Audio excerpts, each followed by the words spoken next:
Mahilig ako sa fried rice at isa sa pinaka-paborito kong fried rice, yung chow fan ng chow chow. Alam niyo na yon. Simpol, simpol, luto na, ha. Kung kaya nyo magsangag ng kanin, kaya nyo gumawa ng chow fan, sobrang simple lang to, mas madami lang sangkap niya. Pero sisimulan natin, kailangan, very important, naka-prep na lahat ng mga ingredients mo para pag naluto tayo, dire-diretso siya. So, eto, meron tayong oil, konting oil, but not too konti, kasi pag masyadong konti siya, siguro around 4 tablespoons, kasi hindi magiging glossy yung rice natin. Sometimes na, wag mo na lagyan masyado ng oil kasi oily siya. Pero fried rice nga siya, so kailangan niya ng oil. A good amount of oil, around 4 tablespoons, yung rice natin 1 cup. So, what do we do now? Obviously, magigisa tayo. Simulan natin yung gisa natin ay bawang at sibuyas. Pinagsama ko na siya. Meron akong diced carrots.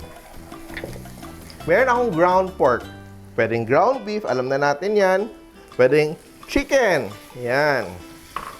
So, yung timpla natin, gagawin na natin, titimplahin na natin dito sa ating prep bowl ng konti para dire-diretso na tayo mag-pour later. So, meron akong soy sauce.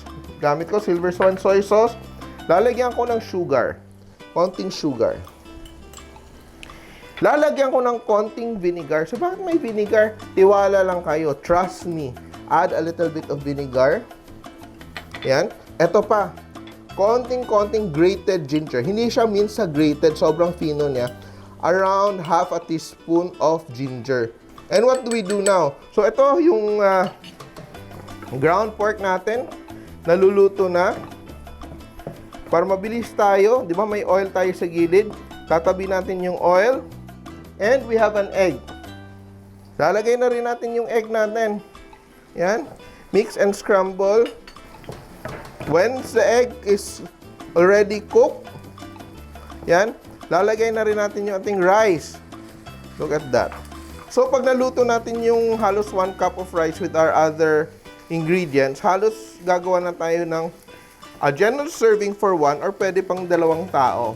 Lalagyan natin ng konting all-purpose seasoning. Wow, sarap. Yan, konti lang. Pitik lang, pitik. You don't have to make it overwhelm your dish.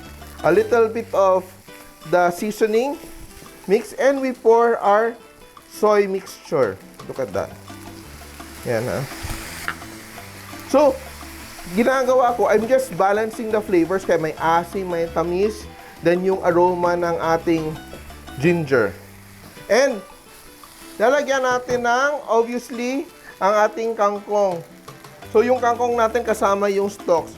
Actually, yun nga yung very creative way of using mga tinatapon na natin ng mga ibang ingredients or parts ng vegetables. To give our chow fan that nutty flavor sa Chinese restaurants, pwede din natin lagyan ng konting sesame oil.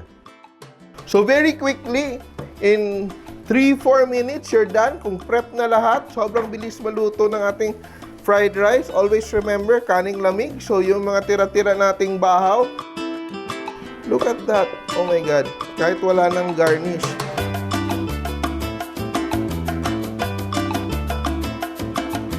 I'm super takam na, guys. Chow fan at chow fan, simple!